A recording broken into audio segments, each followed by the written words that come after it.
Developing now, a police officer denied service at a Noodles & Company. Marcus Dash is in the newsroom with more. Marcus? Yes, 2 Noodles & Company employees in Virginia were fired earlier this week after refusing service to a uniformed officer. According to a witness, one of the cooks at the restaurant saw an Alexandria police officer approach the counter.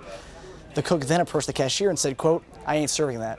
Hear what an Alexandria police representative had to say about this situation. Very disheartening. I mean, the officers put their lives on the line helping the citizens, and that we're here to protect them, we're here to help them. And just facing the discrimination while just going and get food, it makes our job a lot harder. You can never let your guard down. Feltham says Noodles & Company has been cooperative in addressing the problem. The restaurant released an apology and fired the 2 employees involved in the incident.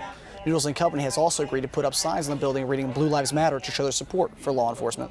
Since the incident, people have taken to social media to boycott the restaurant, but Alexandria Police Department tell people the incident is not representative of the company as a whole.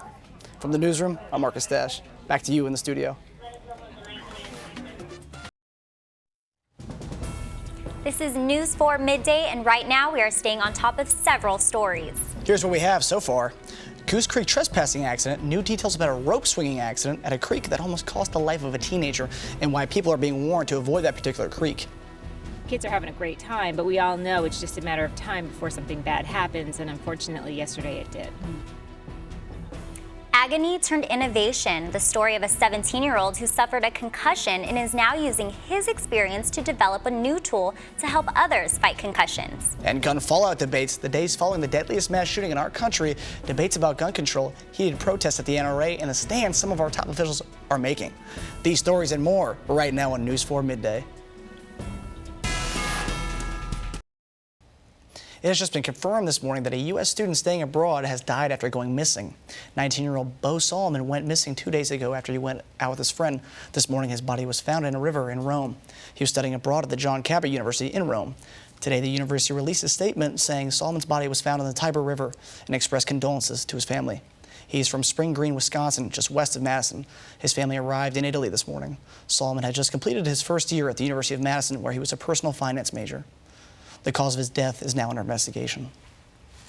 This morning in Maryland, a nurse fell 100 to 200 feet in the Monocacy River after she jumped over a Jersey wall, trying to help victims of a serious crash.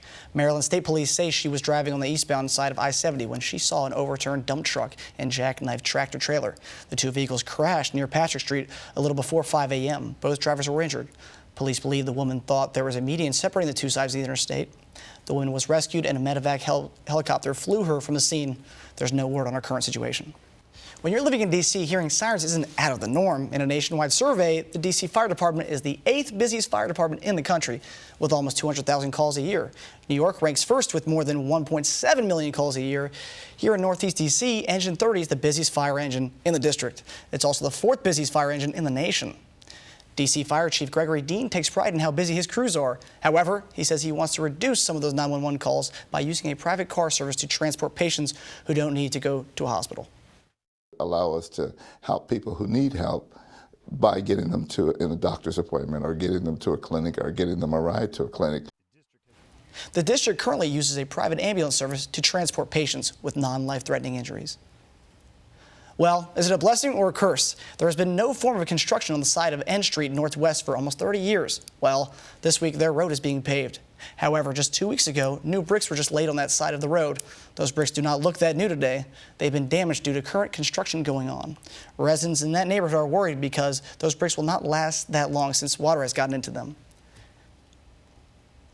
DDOT has responded to this, and they said they are fully aware of this issue, and public can be rest assured the damage will be repaired this week at no additional cost to the taxpayer. Several manholes were also covered on the asphalt on that street as well, as DDOT says it will also take care of that. Some airline services are offering changes or refunds for people traveling to areas impacted by the Zika virus. Federal officials warn pregnant women to avoid travel to Miami's Wynwood area. So far, there have been 15 infections believed to have originated in that area. American Airlines, Delta, JetBlue, Southwest Airlines, and Spirit Airlines all have guidelines on how passengers can change their reservations.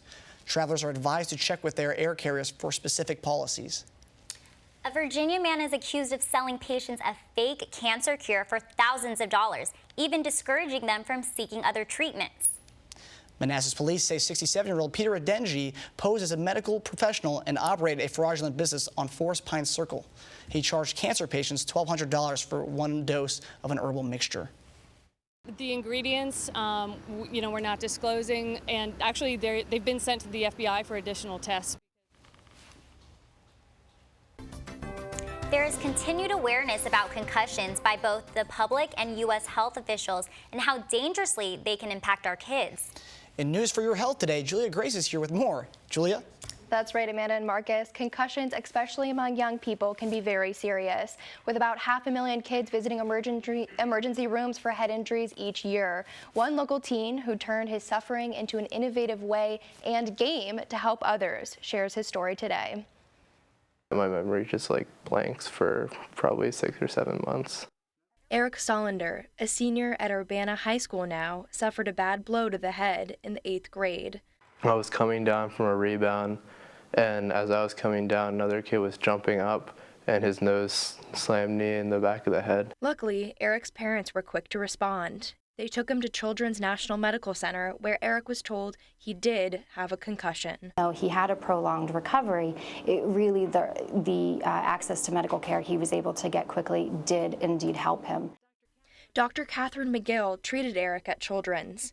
Attending quickly to a child's head injury, even if it is seemingly mild, is so important, as untreated concussions can result in behavioral disorders, mental illness, and even permanent brain injuries. Eric was starting to slur his words. Though diagnosed early, Eric's concussion caused him a long and difficult recovery. He was out of school for almost 5 months. Serious headaches. Never-ending worry, and is this day going to be better? Is this day going to be better? You don't want to see your child going through that kind of agony. Today, years later and fully recovered, Eric is creating a new tool in his computer science class to help other young people with their concussions. This is Microsoft Kinect, the video game-like device that could appeal to young people who are in need of help. This hand's my left, this is my right. It's a test of reaction time. And determine coordination and motor skills while moving your hands and feet. Blue. Orange. Simple tasks like these are often very difficult for a concussed person, whose physical and mental responses can be delayed. And do this kind of thing, and I couldn't touch my nose. With the help of his doctors, Eric hopes that this tool can be used to quickly identify a concussion, whether it's at home or on the sideline of a sports game. On a television, computer, or tablet, this resource is very accessible. To capture their best ability to perform on a task, I think it makes a lot of sense to use a tool that they're familiar with in the first place. This tool, it's a way that I can kind of give back, because I genuinely feel that the doctors at Children's saved my life. Because the early signs of a concussion can be very subtle, it is hard to know if someone even has one, and treatment largely depends on when the condition is detected. Eric hopes that this new tool will help other young people diagnose concussions early on. It looks like it's portable too. Exactly, so it can be used right on the scene where an accident occurs.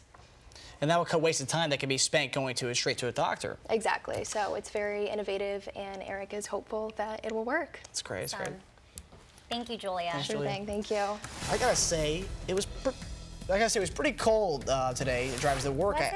Yeah, I had to drive my top down. Actually, it was a very nice breeze. Yeah, I it was liked great. it. I'm over the hot weather. Oh, yeah. Oh, yeah. definitely. Yeah. Well, it won't last for too long. Like you said, this morning it was pretty cool outside. That cool time.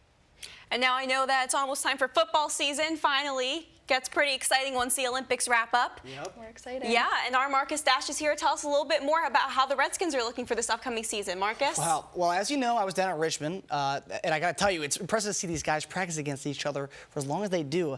I got a chance to ask some of the players how they cope with 2 weeks straight of practice of just playing against each other. Here's what some of the guys had to say.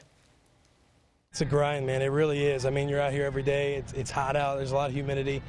You got to battle through it. Guys, you see scuffles going on. Guys will, toward the end of it, be sick of hitting each other and be ready to hit somebody else. But, yeah, it's a grind, and it's a grind you got to embrace, and this is where, you see what guys, rise to the top. You just got to focus every day about getting better and working on the little things. If you can do that, then you'll be able to make it through. But, yeah, it is a grind. No game plan, like I said, just practice. So you got to find a way, motivation, just get better every day.